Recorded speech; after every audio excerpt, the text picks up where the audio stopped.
gera vida.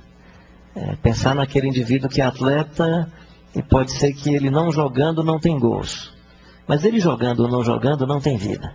Qual foi aquele atleta que você observou que em jogando, ou fazendo gol ou não fazendo gols, você percebia que tinha sinal de vida? Qual é o pastor da igreja que, pregando bem ou não pregando bem, você percebia que no cotidiano o cara tinha sinal de vida, desse homem e dessa mulher. Então, nesse sentido, eu fico, quando eu penso assim, a igreja, o que é que a igreja faz? A igreja não faz, a igreja tem a resposta. Tudo indica que Jesus está sinalizando outra coisa, e aí esses sinais estão na história. Em alguns grupos, mais evidentemente, dependendo do momento. Então, acho que no momento do Hitler, você vai perceber alguns grupos que não faziam parte, ou às vezes membros da instituição, mas não estavam vivendo as mesmas experiências da instituição, e vivem outras experiências.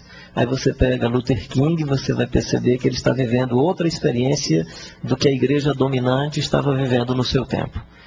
Então, ter esse discernimento e pedir esse sopro do Espírito, pedir essa graça de Deus, para que nós possamos, para que cada geração tenha a capacidade de discernir qual a resposta, qual o contraponto desse sopro do Espírito, a fim de que nós possamos ver alternativas diferentes, aí acho que teria que ter essa nossa capacidade. Olhando para o cenário, digamos, religioso, do que nós chamamos de igreja evangélica brasileira, ou catolicismo, não dá para você se animar. Não dá. Dentro do catolicismo, os grupos carismáticos mais materialistas, como os neopentecostais, do que qualquer outra coisa. Ou seja, não é um problema, como eu vi uma vez, eu não sei, não lembro agora de quem eu li isso, né? O problema do Brasil não é um problema de fé. O pessoal tem muita fé. Tem muita fé. O problema do Brasil não é um problema de fé. Aí ele diz o seguinte, não é também um problema de materialismo. Aliás, de ateísmo. Não era um problema de ateísmo. Era um problema de fé materialista. Certo? Eu vi uma vez numa entrevista por conta desse crescimento dos grupos carismáticos, numa das principais revistas do nosso país, e aí uma mulher sendo entrevistada, né? Ela disse, não, foi muito, um dia eu estava numa festa e tal, orei ao Espírito Santo, né? E o ladrão que estava fazendo o assalto com a arma na mão não levou o meu relógio de $30 mil, né? Quer dizer, a mulher não pensou na vida, não pensou nas pessoas, pensou no seu relógio de $30 mil, né? Então a oração é pelo relógio de $30 mil, né? Assim, esse materialismo de uma igreja que não quer pagar um preço, que não quer sacrificar. O que anima a gente é que na história você vai perceber sinais fortuitos mais relevantes. E assim, o que me anima também é que Deus vai sempre operar através dessas coisas pequenas no seu reino. São esses sinais de sacrifício.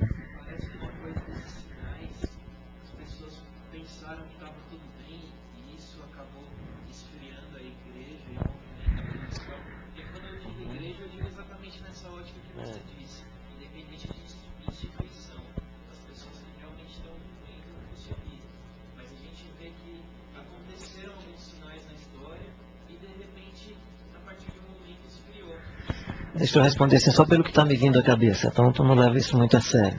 Os que participaram da transformação dos sinais, eles nem tiveram tempo de ver porque eles se foram. Em geral, os que participaram ativamente dos sinais, eles não se deram conta do que é que ficou depois. Por isso que eu não sei se esses sinais do reino de Deus significa viver muito tempo, o que é esse negócio, né? Quer dizer, é o desperdício com Jesus de Nazaré que morre com 33 anos e meio. E como era ele dava para perceber, né? Tem esse poder sobrenatural, é Deus, então dá para saber o que é que ficou, como é que foi, como é que não foi. O coitado do Estevão, não sei como é que está a história, o que é que ele vai contar para a gente, né? Então, os que participam da transformação e do sinal, dependendo do tipo de sociedade, se for uma sociedade injusta, violenta e perversa, eles não vão ter tempo de contar a história. Então, quando nós falamos assim, os outros esqueceram, me parece que os outros não estavam no mesmo sinal, eles estavam no mesmo esquema. Então, acho que a gente precisaria discernir isso, se nós estamos dispostos a pagar um preço dessa natureza. Se vale a pena ser seguidor do Jesus de Nazaré, que com 33 anos e meio morre, né? Eu gosto dessa coisa da cruz. Assim, não é que eu gosto porque ela me dá prazer, não, ela me dá medo e pavor, né? Mas eu gosto da ideia de você dizer o seguinte, eu estou levando a cadeira elétrica no ombro. Ou seja, carregar a cruz é dizer, eu topei em uma missão de alto risco. Se alguém quer vir após mim, né, que se assim mesmo tome a sua cruz, eu topei uma vocação e uma missão de alto risco. É isso que nós estamos dizendo. Porque aí o símbolo da cruz simplesmente vai dizer, sou cristão, cara, isso não vai fazer diferença em nada. Eu acho que o símbolo da cruz é no sentido de, olha, eu sei que tem Calvário, e se não for misericórdia, a vontade de Deus, está tudo jóia. É isso que nós estamos ouvindo nos nossos púlpitos, nas nossas igrejas. É isso que a igreja evangélica quer. O modelo religioso te dá outra coisa, vai te dar prestígio, fama, reconhecimento, poder. A cruz não, a cruz está dizendo para você que se você topa esse negócio, né, você não pode ver o marginalizado, o sofrido, a antivida se manifestando sem que você diga eu quero me envolver nisso, nem que isso signifique a cadeira elétrica. Então carregar a cruz é dizer assim, eu estou numa opção de vida. Então nesse sentido, os outros esqueceram, eu não sei se os que estavam envolvidos tiveram tempo de perceber a história que passou. Pode observar, Dietrich Bonhoeffer com 39 anos de idade, foi ceifado e fora os outros que nós não sabemos dos nomes. Essa primeira geração de discípulos, né, e discípulos de Jesus, né, o Policarpo, Felicitas e tantos outros que são ceifados aí na sua juventude. Cara, o evangelho complica a vida da gente. Não sei se a gente quer. Uma outra coisa sobre a perseguição é que a perseguição é perseguição. A igreja nunca foi derrotada pela perseguição quando a perseguição dentro dos parâmetros divinos. O que é uma perseguição dentro dos parâmetros divinos? É essa que gerou os mártires. Essa que gerou os mártires é a perseguição dentro dos parâmetros divinos, porque ela corresponde à bem-aventurança. Bem-aventurados sois vós, quando por minha causa vos perseguirem. Quando por minha causa, mentindo, disserem todo mal contra vós. Exultai e regozijai, porque grande é o vosso galardão no céu, porque assim perseguiram os profetas que foram antes de vós.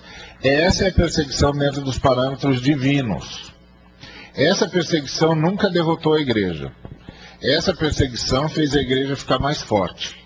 E essa perseguição levou a igreja, inclusive, a ganhar cada vez mais espaço onde quer que ela estivesse. Mas há uma outra perseguição, que é aquela que o Pedro denunciou. Ninguém vos persiga porque vocês são ladrões. Ninguém vos persiga porque vocês são assassinos. Ninguém vos persiga porque vocês são mentirosos. Essa outra perseguição mata a igreja, destrói a igreja. E por que que destrói a igreja? Porque ela já estava destruída. Eles só botam a pá de cal em cima. Então, vamos pensar aqui no Brasil. Essa perseguição, por exemplo, que a Jocum está passando agora, porque está tentando salvar a vida de duas crianças indígenas. Essa está dentro da perspectiva divina. Em que os caras estão dizendo, não, vocês estão desrespeitando a cultura, vocês estão interferindo, e os cristãos, representados pela Jocum, estão dizendo, nós estamos salvando seres humanos. A vida é um valor absoluto. Nós estamos salvando seres humanos. E se é errado salvar seres humanos, então diga. Não, mas na cultura deles o infanticídio é normal. Mas o infanticídio não é normal de jeito nenhum. E são os pais dessas crianças que dizem, nós não queremos mais matar os nossos filhos. E nós estamos aqui para dar a eles o respaldo para que se sustente o direito deles a preservar a vida dos seus filhos. Essa está dentro da perspectiva bíblica. Bem-aventurados sois bem-aventurados os perseguidos por causa da justiça.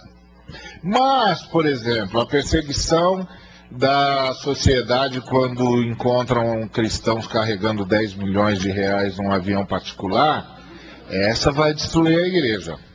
A perseguição da sociedade quando encontram um programa de governo em que um governador aparentemente evangélico delega às igrejas o cheque para os pobres e os pastores começam a dizer que só entrega o cheque para quem se converteu participar do culto, essa vai destruir a igreja. Porque essa já é perseguição em cima de uma igreja morta. Porque uma igreja viva não estaria fazendo esse tipo de coisa. Já é em cima de uma igreja morta. E aí a sociedade não está perseguindo a igreja. O organismo social está tentando se livrar de uma célula morta. Porque para que isso serve? Essa é a grita do organismo social. Para que serve uma praga dessa? Não faz nada, não produz nada, não gera nada, engana todo mundo, mete a mão no dinheiro do povo e depois sai carregando ostensivamente isso. Para que serve um negócio desse? Essa é a pergunta do organismo social. Se o organismo social está certo ou está errado, a história vai julgar. Mas é isso que o organismo social está dizendo.